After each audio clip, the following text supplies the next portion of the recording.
So, who am I? I'm Spoonm, and I used to work at Metasploit, so I've done a few talks and that sort of stuff. I also used to be a student, but I didn't really talk on that. So, yeah, I'm employed now. I'm not going to school, but don't bother asking me for work. And I'm a Ruby programmer, and that sort of stems a lot of my talk and enthusiasm about what I'm doing.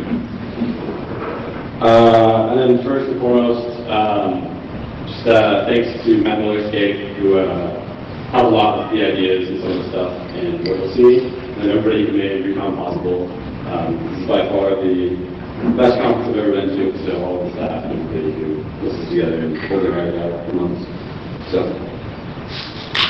okay, so what am I going to be talking about? So, IDARub is an IDA plugin. Another thing quick before we do this is I'm not sure how I might go under on time, and feel free to be like very interactive because this is pretty much the only documentation you'll ever get to this stuff. So feel free to like ask me all the crazy questions, and if you've written IDA plugin before, like don't feel free to be like, oh, like have you tried this flag for this thing, the plugin, like why doesn't it work, or whatever. So yeah, don't hold back. IDARub is it's pronounced IDARub so it's an IDA plugin that embeds the Ruby interpreter into IDA, and then it's going to wrap the SDK for access all of IDA's internal functionality on the SDK. The important part is it exposes the SDK both locally and remotely. So I can't see that. So it's basically would be something like IDA Python, except for the remote aspects, which you'll see is very important. And it will eventually attempt to build upon the SDK. I'll talk a little bit about that. But it's basically, I just sort of found that it's kind of it was a harder problem than I thought to really try to build some high-level APIs on top of the SDK. But I'll talk a little more about that later. So why? Why would we want something like that? So there's already IDA Python, and I do think IDA Python is really good. And if you want to use IDA Python, like that's okay. But the current fashionable computer security programming language is Ruby, and so I felt like I had to help everybody move forward into current trends by running some Ruby reverse engineering codes. So and I'm a Ruby programmer, so Python is just no good to me. So we also figured out, me and Matt, how to make a networked and interactive model for doing the remote stuff. And this, in my opinion, made it well worth doing, even if it was in any other language. So another thing is that we have a lot of tools already written in Ruby, as you'll probably see a little bit. And this really helps us with integration and being able to do, like, I don't know, unified solution synergy for some engineering or something. And even if you hate everything about this, it's hopefully a good example for doing asynchronous IDA plugins, which is something that other people might be interested in. Another thing I'll talk about maybe a little bit at the end is that, for the most part, the network layer could be made language agnostic, and it basically kind of is already. So if you want to, just take this and then make a C API to it or something, you probably could. And I also try to very much minimize Ruby and the swig wrapping. We'll talk later, but basically that's something that you can definitely reuse. You can just take the swig bindings and it would be very little change to make it work for like Python or Tcl or whatever. So even if you hate like everything about this, there's still probably something that might be useful. I hate it. So what were my goals besides worldwide Ruby nomination? And eventually the 2.0 front end for IDA. So was I attempting to replace IDA plugins? So first, you see like kind of two classes of IDA plugins. You see IDA plugins that are like good to be IDA plugins. You see IDA plugins that were maybe IDA plugins because IDC didn't have the API that you needed to do what you're trying to do. So I would love to replace all of those types of plugins. So the plugins that don't deserve to be a plugin, which had to be in order to access some sort of functionality. So basically, I attribute this to IDC being garbage, as anybody who usually would know. So yeah. And then one thing that's important, I wouldn't want to ever try to replace full-on like normal items. Like I think that's great. They all have their purpose, and there's tons of other reasons why you want to do this. But one thing that is sort of interesting is I found that like IDARub can be very useful for helping in development of novel plugins. So even if you just want to write a C plugin, this can help you sort of prototype out ideas. And as anybody who's done some IDA programming knows, the APIs can be somewhat tricky sometimes. So it's nice to be able to sit down and say like, okay, I'm going to try this before having to do all of this sort of typical change your C code and then recompile and then enclose your IDE and then copy the plugin and then reopen the IDE and all this stuff. So I really think that it helps actually the current plugin development. So would I like to replace IDC? Yeah, I think IDC sucks, and for the most part, there's not really a great reason to be using it if you have better stuff like IDAPython or REcon. And one thing to note is that IDAPython sort of has like an IDC compatibility layer to help people who just want to like port IDC scripts to IDAPython, or they just want to program like they're familiar with in IDC. So that's something that's a lot of work. Like if you look at IDAPython, that's something like 7,000 lines of code or something, which just building this IDC compatibility layer. And that's something I didn't do when I reviewed. So I sort of tried to, when I was coming up with the talk, I tried to decide like, should I sort of talk about like all the stuff you can do with IDARub, or should I talk about like how IDARub is actually implemented? And I realized that I don't really do enough reverse engineering to come up with any like useful tools. So all the stuff I made was really just like gimmicky. And I was like, well, I better talk about how it works then, because I don't really have any good examples of how to use it. So I'm pretty much going to concentrate on sort of explain the architecture, and then we'll get into some examples and stuff. So it might be boring depending on what your interest level is and if you've done any IDA-related programming or anything like that. And I'll probably get banned from ever being able to purchase an IDA license for the rest of my life. But that's not a problem, because I've yet to never buy an IDA license.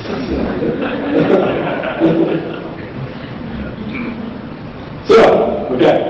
Any questions before I start getting into details about how it's working? So, sort of step one, if you want to be able to do something like IDAPython or IDARuby or any high-level language mapping, is you're going to need to be able to way to access the IDA SDK, which is C++, in your high-level language. So there's a lot of ways you can do this. You can do it manually, but by far the way that I found was easiest. Although still painful, but this is sort of a task that's always painful, is to use Swig, which is a simple wrapper interface generator. And this sort of has its own language. They have their own C++ compiler. And so we'll sort of process a header and then try to build all the wrapper functions for you automatically. And the cool thing about it is that they tried to also be language agnostic, so you could reuse sort of all these blocks for types of tasks you want to use, like memory allocation, or like converting to strings and stuff like that. So you can reuse these all, and they're sort of defined commonly for language. So I can say like, Ruby already has all these things defined, and Python already has all those things. So that covers most of your bases, and then it just turns into you having to write a few special case things specific to what you're writing. So for the most part, it would be very useful or very easy to use my current bindings for another language. So I don't know what other people are programming in, but if Lua or something interesting, Perl, then you could definitely do that too. So, sort of strategy I took for this turned out to be really simple, and sort of I kind of got like a rhythm down to being able to wrap headers, and actually came down a lot easier than I thought it would be. Although there was a huge learning curve, so I sort of spent like all this time. I basically redid all of the Swig wrappings like 10,000 times over like the course of like 3 months, and then by the time at the end I was like, oh, well, why was this so difficult at first? And I'm just sort of like turning it on. And there's just a lot of little things that helped to get this going. So the first thing is that the easy thing to do is just take 2 sets of the headers, and instead of trying to get the headers that you could both build against and you can swig against, there's no reason to have them common. You end up struggling too hard trying to keep compatibility between the two things. You just simply have one set of headers, which are just the normal IDA headers that you're going to compile your plugin against.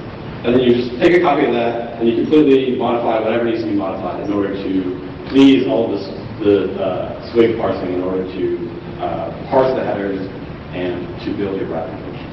So this will involve things like removing any exported data or functions from the headers, because IDA kind of seems to use the SDK headers for both their own internal development and for plugin development. So if you look, it'll just be like, in a given class, it'll just be like half of the class function are stored and half of them aren't. And obviously, you're going to get like a link problem if you're trying to wrap and call non-exported functions. So you just have to go through here, and it's pretty easy to do. And so you just get rid of those. Another thing right now is I'm not supporting callbacks for a variety of reasons, although I'll talk about this a little bit more. But so then the other thing you have to do is you remove any functions with callbacks. So any functions that take function pointers, and then depending on the header, there might be other little things you can change. For the most part, that's my strategy. It worked really well. And I got most of the important SDK wrapped. So you have to write what are called type maps in Swig. Everybody's said Swig before. So these are just sort of like programming motifs to sort of, match up to something else. But basically what you try to say is, so say you're going to have like a function that takes a pointer and then a link. And then maybe you're going to have to allocate the memory and all this sort of stuff. So you basically kind of like regular expressions called type maps. You basically say, for this sort of function that takes a sort of prototype and has this sort of like motif of arguments, apply this certain translation to it. So that allows you, so that's basically required to get to a lot of IDA functions because they'll take parameters that Swig obviously couldn't figure out what they are. So you have to figure it out and then figure out some sort of expression to match against all of those in all the headers and then to build the correct language. So I tried not to target specific functions, but I tried to target my classes of functions. I can say like, okay, there's this style like call that's getting used a lot, and I'll try to wrap like 50 functions like that. I didn't try to say. I looked at the IDA Python headers, and while he did a better job wrapping, they were sort of more specific. So sort of like, oh, here's a wrapping for like API call X, and like here's a wrapping for function Y. And I didn't want to have anything that was specific to one function. So then basically what I did is I had all of these really sort of crappy wrappings, and I just figured out how to handle it on the Ruby side. It doesn't live right. So instead of having sort of like nicer error codes and like all this stuff, instead of dealing with that in C, I just said, oh, I'll deal with it in Ruby. It's not a big deal. So I managed to wrap everything, all of my .I files, which are the Swig files, for the whole SDK is 128 lines. So that's really not very much, and there's a lot of like just other stuff in there. So in terms of actually like Ruby code or anything like that, it's like very big. So the next step for me was after I got, so this isn't necessarily the order that I took from developing it, but it's the order that sort of makes sense to me. So the next step you want to do is you want to embed the Ruby interpreter inside of IDA. So I've had extra time, I like going into some of the interesting details involved in this.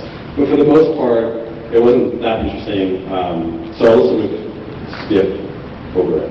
So what happens is the IDARub plugin dynamically links against the Ruby interpreter.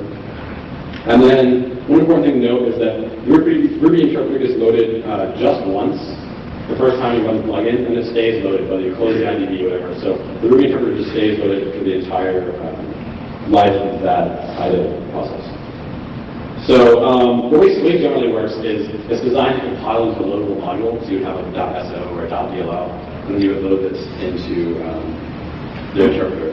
But since I just wanted to compile one plugin, I sort of just hacked the Swig bindings into the plugin and compiling it. So it's not actually a loadable module. It's just sort of chilling in the plugin. So now, if you get this far, you basically have an IDA plugin with Ruby embedded, and then you have Swig bindings, and then you can call any of the SDK functions from IDA through the Ruby interpreter into the Swig bindings.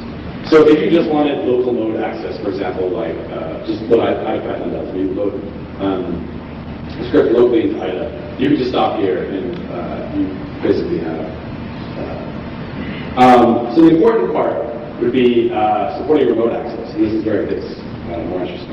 So, I mean, local mode is okay, but it's just, I feel like IDA is sort of like arcane box, and you're just like trapped in it all the time, and it sort of drives you crazy.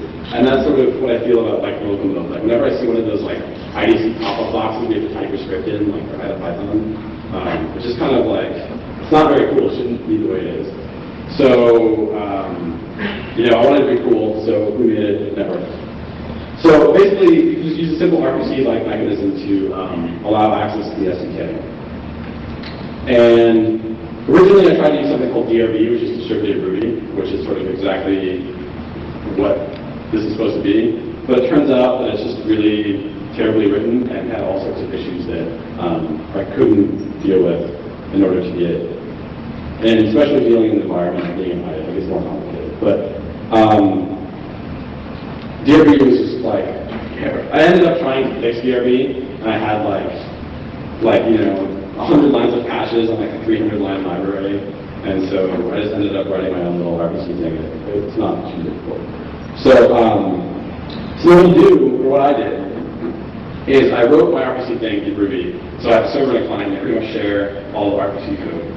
And then I just inline the actual Ruby code into the plugin. So if you look at the plugin, there'll be like a Ruby eval string, and I just, you know, read in my Ruby files, and they're actually just like C constant strings inside of it. So if you like strings by plugin, those will be like huge block of Ruby code. So that actually turned out another strategy that sort of took me a little bit to learn, but in the end, just made things really easy. So I pretty much defer every work into calling into Ruby, actually like written in Ruby. So my plugin is just basically a stub that handles a few things, and anything important ends up going on Ruby, and Ruby does all the work. So if you just want to stop here, you can just put this in a loop, processing RPC requests, and you have remote SDK access. So this would be easy to sort of make like a IDA server that just did nothing but sit there in the background and offer an RPC to this. So I'll get some more, RPC gets a little bit more involved, so I'll talk about it.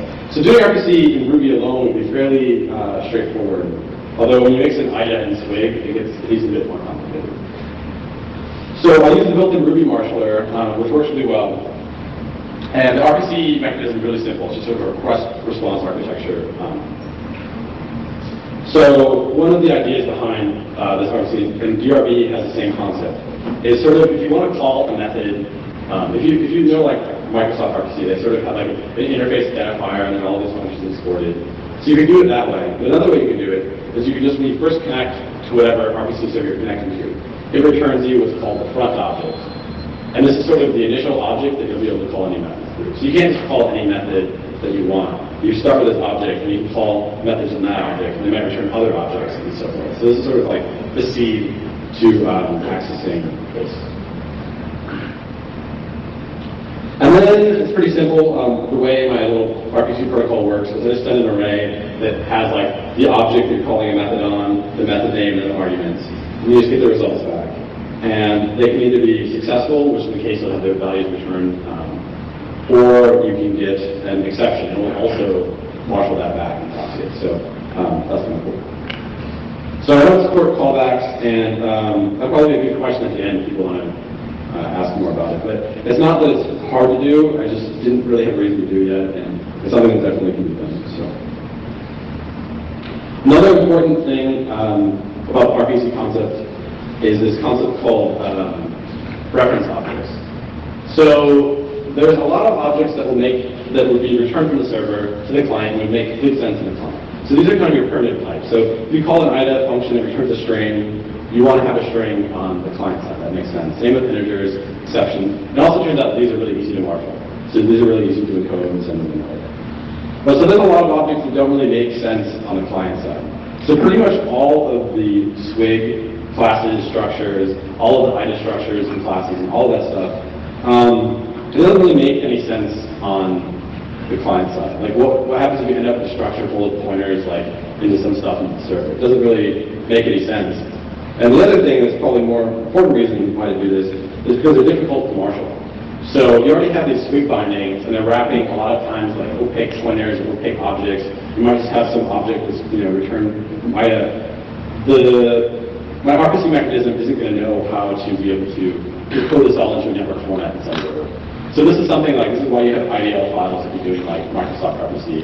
You sort of have to annotate and describe all these functions and how to mark them. And there's really no reason to do this in this case.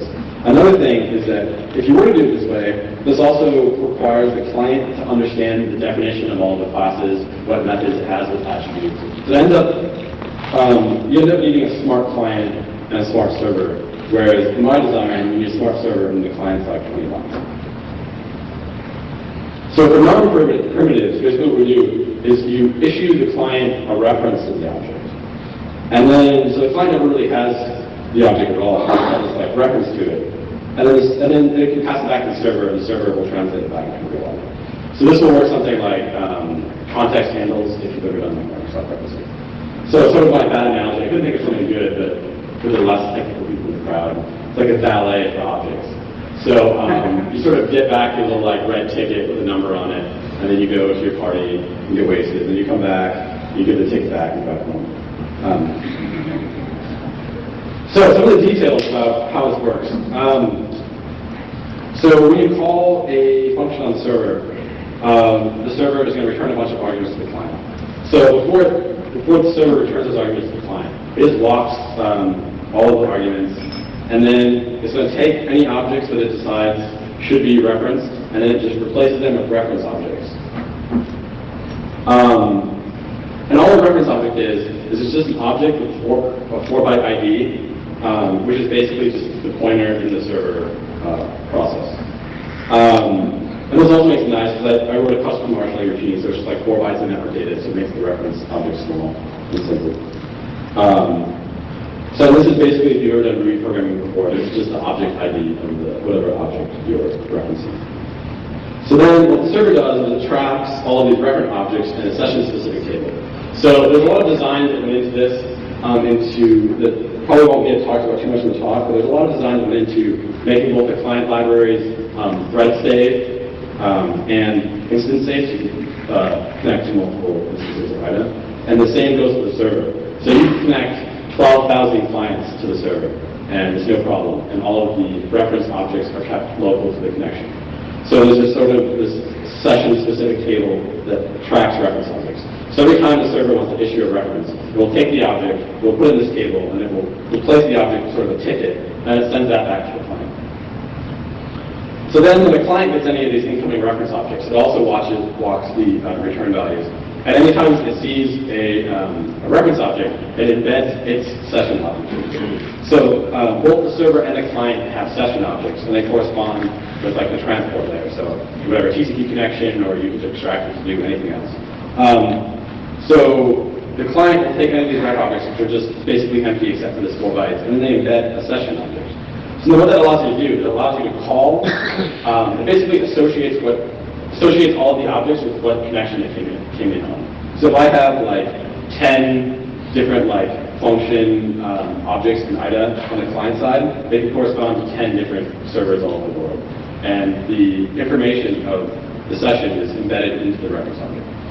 So then what happens is when you call a method on one of these reference objects, my code will catch the method call, and it will then remotely dispatch the call over whatever session is correlated to that object.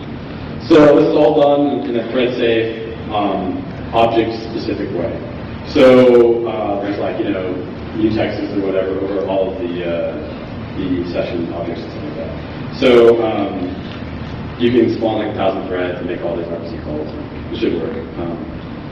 And it also allows object-specific, so I can have 10 different IDA objects corresponding to 10 different IDA databases, which will be interesting later.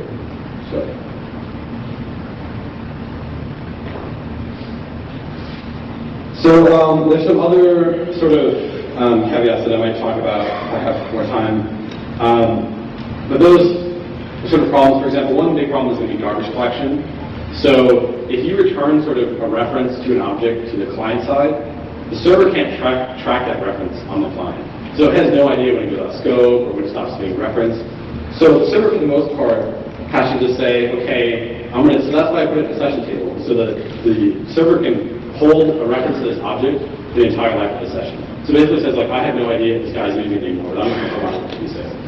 And this is one of the biggest problems with DRB, which is actually really stupid, was that they don't hold the reference at all on the server side.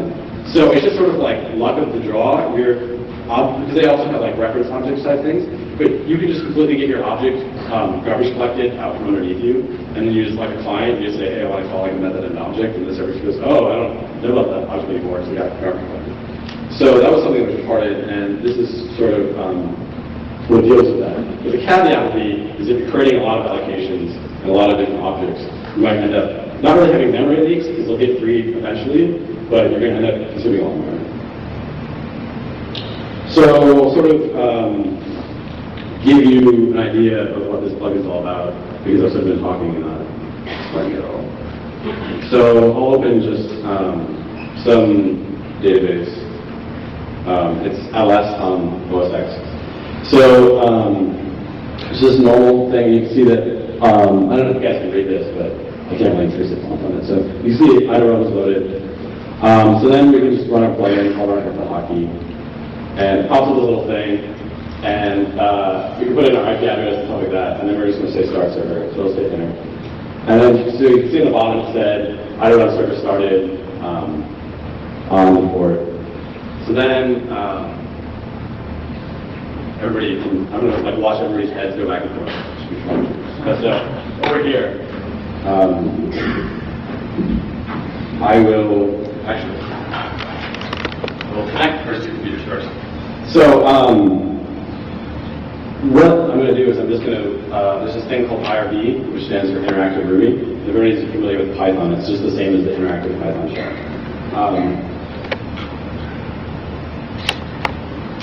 So I'm just going to go into that and attach over here to try to just give you a feel for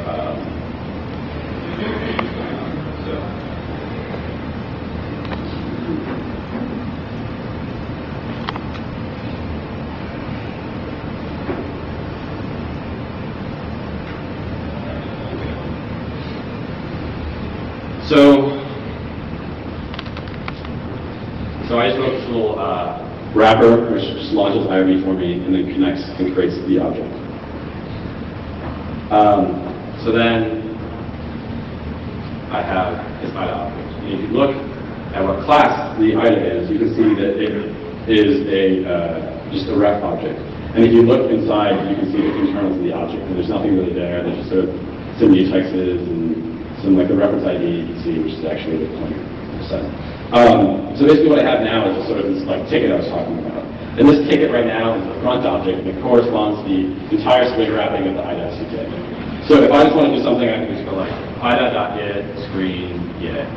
And you know, sure enough, if you look, I'll actually go.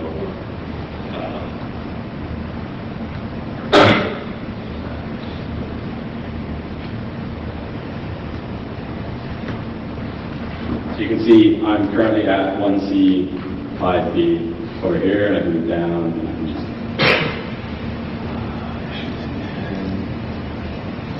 and you can see whatever I'm doing. So this is just basically like the most raw interaction with what's going on underneath.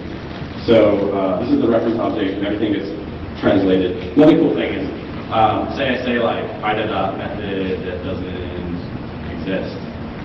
I get no method error, and you can see that I just get the typical undefined method. But if you look at the call trace, this is actually an exception that happened on the server side. So any exceptions that you cause in anything you do on the server side just gets sent back to the client and rethrown. So everything's pretty transparent. So I mean, if you didn't know how this works, you wouldn't even necessarily know that this was even happening over the network. It's all pretty seamless. Another really cool thing is that IDA has really good like reflection and or introspection, what you call it. So it allows you to sort of get more interactive. I mean, the whole point of this is to get more interactive access to IDA. Okay? So one of the cool things you can do is, so if I just say like IDA.methods, I'll get the methods on the reference object, which aren't particularly interesting. But what I can do is I can just say like send remote methods. So I'll call methods on the remote server. And you can see that these are all, you might recognize them as SDK functions. So I can say like, I'm going to reopen this with 3 lines. That makes it better. So send remote methods. I then say I'm like, oh yeah, I want to patch something, but I forgot how to patch stuff. So I'll say grep patch. And I said, oh, IDA has 4 functions: patch long, patch many bytes, patch byte, patch word. I'll just go ahead and call one of these, and I'll be like, IDA.patch long. And it'll be like, oh, you only gave me 0 arguments, I was expecting 2. And it's like, oh, it probably takes, the EA and 4 bytes. So that's something that's... Any questions so far? Let's keep on going on. I'll get more interesting demos. But I sort of wanted to give you an introduction to how it sort of works before I talk too much more about it. So the next thing that you do, right now you can do all of this stuff you see without IDA, just sort of by turning IDA into a daemon and just having a process RPC request. But the thing that's cool about this is you want to keep IDA usable while this is going on. So IDA is single-threaded and isn't thread-safe. So I sort of made the joke before that if IDA was well designed, I wouldn't have a presentation today. So basically the whole accomplishment of this plugin was by doing this in sort of an environment that wasn't conducive to doing this. So we just did an RPC loop. IDA's GUI would just sit there the whole time. So we need to have our RPC server share the GUI thread with IDA. So all you really need to do this, which was Matt's idea, is you just need a window handler, and then you do an asynchronous select on any of the sockets. So basically what happens when you start the IDARub plugin, it creates a hidden window that we call the control window. And then it has a window handler associated with it that points back to our plugin. And then we create the socket, the server socket, and then we call a select on the server socket, and then our plugin returns. And in terms of what IDA thinks is going on, IDA just thinks our plugin ran for a second, and it's completely done. But what happens now is anytime a message occurs on the socket, for example, it gets closed, or there's data on it, a window message will be sent. And this window message gets put on the GUI message queue, and then eventually it will get handled. And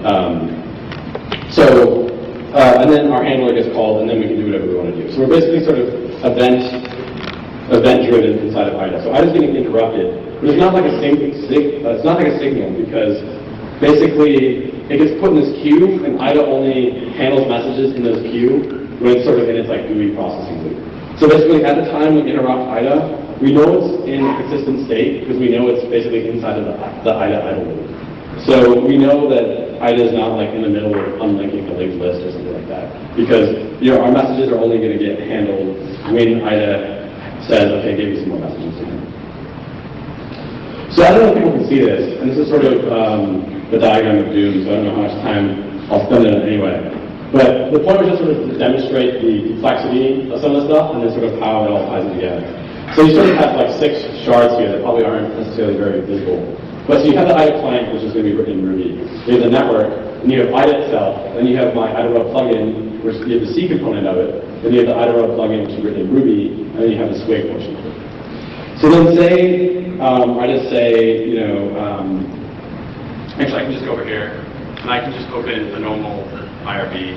So I can say IRB, and I can say acquire IDARub.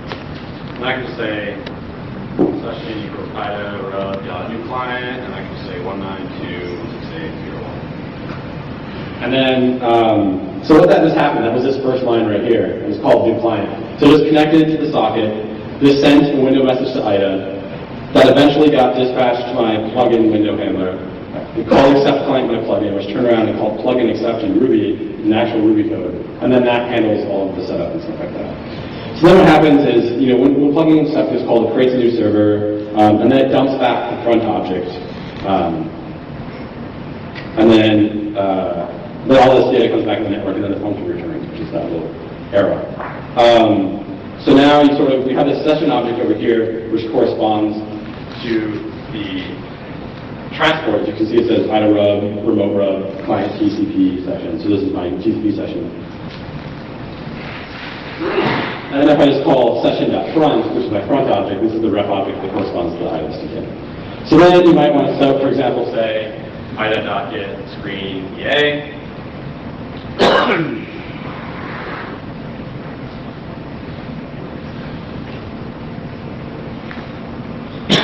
So when you do something like IDA.getScreenA, you just marshal that data like I talked about before, and the same stuff happens again. Window messenger gets processed, gets dispatched to Ruby. Ruby transforms the arguments, does the ticketing, calls the method, most likely calling into a swig function, transforming the result back, and then sending it back to the client. And if there's an exception, like when I mistyped, then it will also send the exception back. And then you can simply say, session.close, and if you look over here in IDA, you can see that it had accepted a client and a client closed. So I can just close that. And then when it happens, same sort of general stuff happens, and then what the plugin does is it destroys the session table and all of the references and all that stuff. So stuff is cleaned up.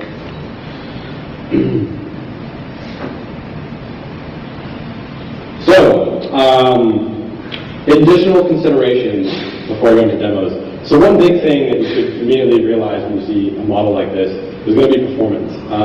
The per API call latency is pretty high. You see, like, just to make one call, all this stuff's happening. You know, all these arguments are getting marshaled, they're sent over the network, causes a window handler. It may not get processed right away, blah, blah, blah, blah. So one strategy you can do is you can try to minimize the number of API calls. So you can just think of these like syscalls. So you can want to do stuff that maybe performs a block operation instead of issuing a call 10,000 times and stuff like that. Another thing you can do is you can try to add more specialized functions to the server. So you can, there's nothing limiting you to just wrapping the SDK. You can add your own functions that use the SDK and then return some arguments back. So we could make sort of like, you know, a function that's like, you know, do, change, comment, and make correct this, and like do a bunch of stuff. And so you can sort of make these specialized functions that do a whole bunch of work, and then maybe don't return anything. This will help with the latency. But the better solution to this probably is the IDARub supports local execution. So if you have a problem with API latency, you're not going to have that problem locally, and then you can just do that. Another thing to think about is security. So there basically is none. The Ruby interpreter is not run inside of a sandbox. And basically the way this RPC mechanism works is you can call arbitrary methods on arbitrary objects with arbitrary arguments. So, I mean, I don't think this is a problem, but just make sure that, you know, you're connecting to, you're not, you know, putting this on the internet. So, and in the future, so I spent most of the time working on the foundations, which is why sort of my talk was boring about all this stuff. But this is sort of like all the nuts and bolts that need to be done in order to get everything working. And then I should probably actually try running some useful IDARub scripts, because so far I really haven't so much. And in my sort of summary, I promised to make some awesome high-level APIs on top of the SDK that will just make programming in IDA just wonderful and double your, you know, performance. But it turned out that that was sort of both for technical reasons in dealing with all of the swig objects, but also just sort of in conceptual reasons. I found out it was really hard to try to wrap a monolithic API into non-monolithic API. So I started some work on what's called IDARutils, which is the IDARub utils, and that is sort of some functions that help stuff like iterate basic blocks and something like that. Another thing is that the network protocol could be language agnostic, but it's not something I care about. If someone else cares about it, they can do it. But, you know, my opinion, everybody should be writing Ruby, so no problem. So any questions until I go into the suite demos? Okay. So, I've broken into 3 categories of why I think IDARub is special. So one thing is collaboration. So because you have this network architecture, you can, and because both the client and the server support multiple connections, you can just do anything. So I'll just sort of, in my example, I'm going to take 2 separate IDA instances. One has comments, the other one doesn't, but they're the same binary.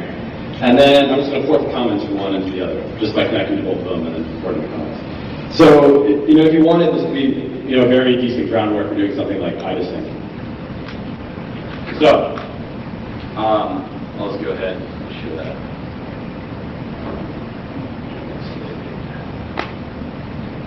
Okay. So we have comment1.idb, which has the comments, and then comment2.idb is just a side-by-side copy without the comments. So then I'm just going to run the plugin and the one, and you see that it bound and listen on port 1, 2, 3, 4. Run the plugin and the other one, and it bound and listen on port 1, 2, 3, 4, 5. So now I'll go over here, and I'll just say, you can see the source code for this. This is the entire source code. It's just a cheesy little thing that connects to the pool. So you just say Ruby comment, and I'm going to say 192.168.0.1, 4, 192.168.0.1, 1, 2, 3, 5. And everybody get ready for the magic to happen. Missing a 4? Apparently I'm missing 4 even though the type of so. Anyway, as you can see, the comments got ported from the 1. I can do it again if people missed it. So this didn't have comments and now it does. And it just, this computer was the one doing all the work.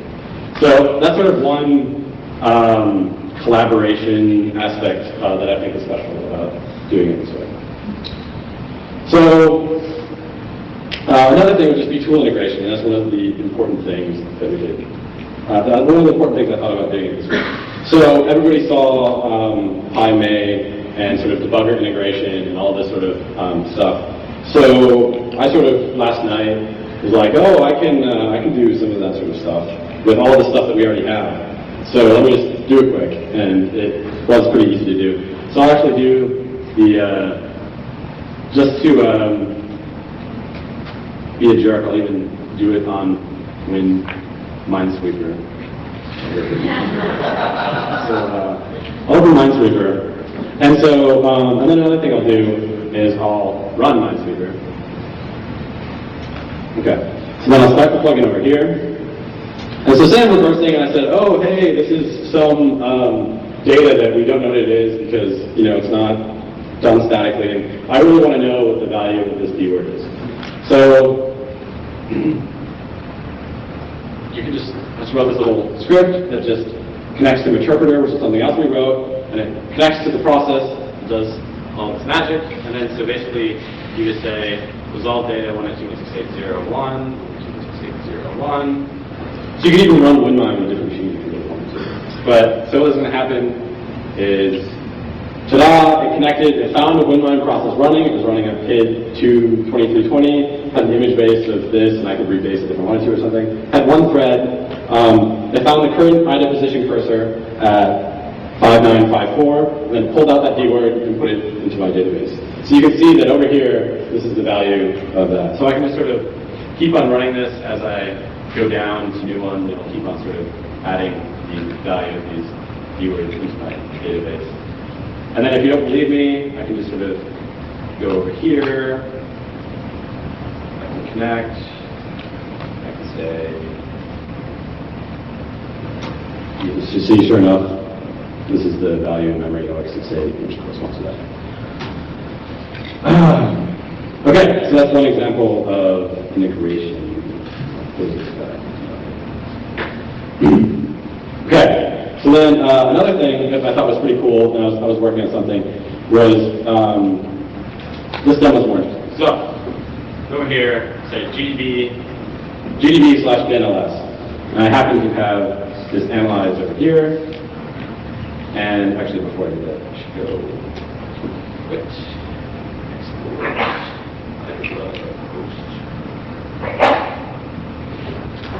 okay, and then, so I'm going to say, okay, this is the beginning, this is the entry point, I want to break on this push EDI. So say, IDA break, it's going to say, oh great, IDA is currently at this address, I'm just going to break point that in GDB.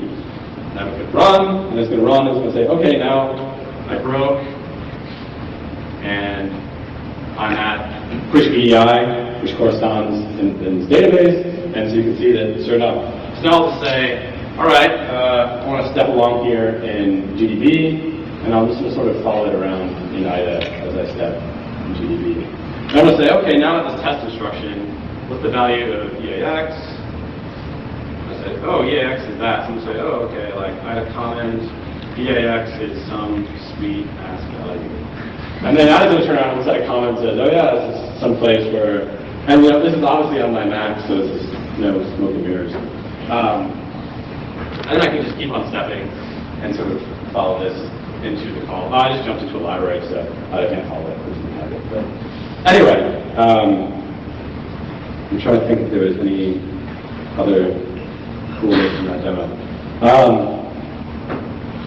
So if you want to see the .gb init, it's just like this tiny little thing. So there's just basically like no code to do it. In fact, it all fits in exactly one page. And then if you look at the corresponding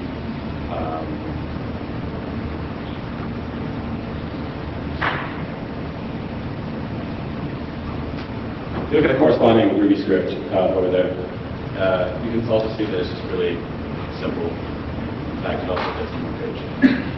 So one page of GEB, and then one page of Ruby. You can build a link between GEB and IDA on any platform, which is kind of sweet.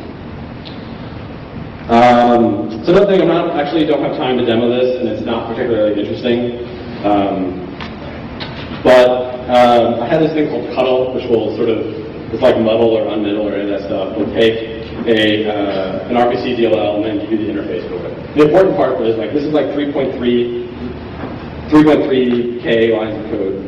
And I wrote this long before I ever wrote IDARub. And then I turned around and I said, oh, it'd be cool if instead of just parsing a DLL manually like I was doing before, I could just sort of have Cuddle work off of the current IDA database.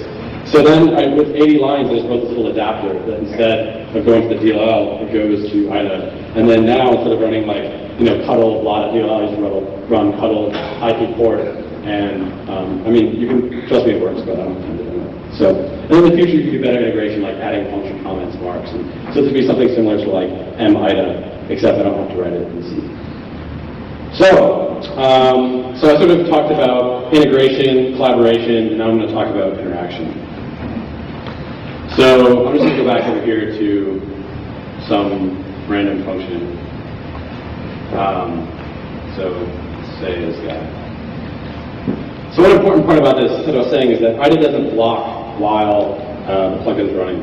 So you can still use IDA when stuff's going on. So I'll demo that. So I'm just going to run Ruby, and then so as you can see, there's sort of my marquee, super sweet ASCII effects, and you can still use that. And in fact, you can just launch a bunch of these at the same time to show how you can connect multiple clients. See like that client's connecting and disconnecting at the bottom. And then, if you want to get even sweeter, you can throw in the blink tag. Oops, I got it right. So then, I also made some sweet. So my goal was just to duplicate the best of the HTML had to offer. So I implemented both marquee and blink. And whatever, I can still do stuff. And then sort of my last demo, this is sort of a joke because I did all this stuff I wrote, and all of the stuff I wrote was completely not reverse engineering related at all. So I'm going to do yet another not reverse engineering related.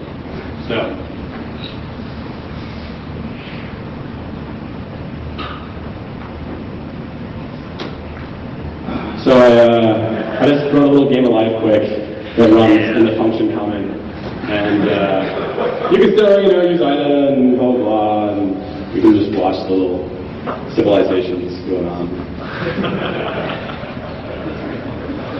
Pretty sweet. And then, and so this is actually no logic is on the server side. It's just sort of pushing over frames and setting in the comments, and it has fine performance, and IDA seems to be happy to scroll and stuff while life's going on. So I think that ended up just about on time. So any questions? There's sort of a lot of details that I just didn't really touch on at all because there's just a lot going on. But I'd love some comments and stuff. I got a question for you. Is there any authentication or someone is going to be able to send me a little animation? So the authentication is in the fact that you can pick which host and ports you bind to. And that is just a network problem. So you gotta, not my deal. And another thing I thought about adding that I didn't add that would be interesting but still scary would be some sort of reverse connection. Right now, people are connecting to IDA, but there's no reason that You can't do it the other way. So just having a way of being able to tell my IDA to go connect to something that's still active to the client, but now it's listening instead of connecting. So then you can basically have IDA services that you can connect to, and it'll just do something to your database without you having to code or anything like that. But the idea behind that would just be more collaboration type stuff, where like 10 people can connect into a server and then share instead of having the server having to connect to 10 people. So that's something that would be a really trivial change and like doesn't make a difference to people. So, yeah, I can talk about tons more if anybody's interested in stuff, if there's any questions for those. Yeah, I have 10 minutes for questions, and there's been more questions. You just gotta ask the questions. Otherwise, we'll play the game live. And then I'll have to also do some more At the same time. That's anyway, all right. That's my presentation, and I'll go back to the first page. So I set up Google Groups too, and I figured that that's probably the best way to do this stuff. So there's a Google Groups called IDARub, which is like a mailing list that people can go join and ask me questions and stuff. Also, it's not up right now, but this is where I will put the zip of stuff. And there also should be a zip on the conference site. And one thing is, right now I only released a binary copy of the plugin because my plugin, like I said, has a copy of the modified IDA SDK headers. And I probably realized that I should talk to them before I just release a copy of their headers because they're kind of anal about everything. So I figured they'd probably be really pissed if I just like released like half of the SDK inside of my plugin. So I will release the source version. I'll probably end up like doing a patch or something. But right now there's no source, but you can just trust that the binary is not, I don't know, Trojan or something. And also I didn't release any of the demos because they're all kind of just like janky. But if people want, I can just release specific stuff. It's all pretty straightforward to do. Have you guys mentioned how it would work? Like the marquee Just makes like a little like buffer to the O and then just rotates it. And you can see that this is just the whole script, and like the rotate was like the hardest part for an idiot. And then I just get the screen EA, and then I just set a comment and rotate the string, and then force IDA to refresh and sleep for 25 seconds. And that's how marquee works. And then blink is even more involved because using modules, but and then just blinks. It doesn't. And then the game of life is also pretty simple. I just wrote a little like game of lift class. Just generate a random board, and then just 30 times, I just grab the output of the board, push it to a function comment, press the review, step the board, sweep. so pretty much like All of this stuff is like under, a few lines. So that's kind of the thing that's cool about it. And that's it. So.